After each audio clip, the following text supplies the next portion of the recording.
लागत बाड़ू जल पारी हो, कैसे धरती पा गइलू तारी हो। तू तो लागत बाड़ू जल पारी हो, कैसे धरती पा गइलू तारी हो।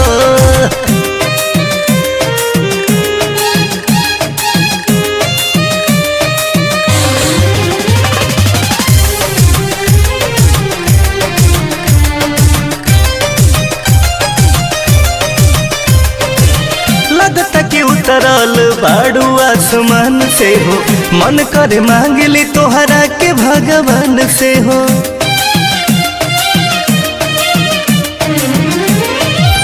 फिर में न पड़ना तो चल जइब जान से हो, घाही क दे हम नजरी के बान से हो।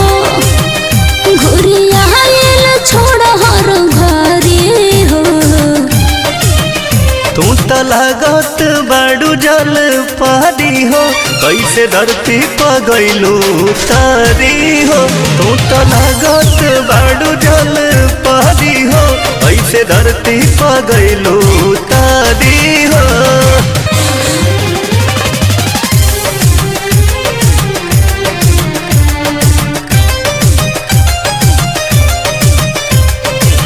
हमसे उम्मीद ढेर राख जानिए बाबू, दूसरा के घर में तू झाक जानिए बाबू।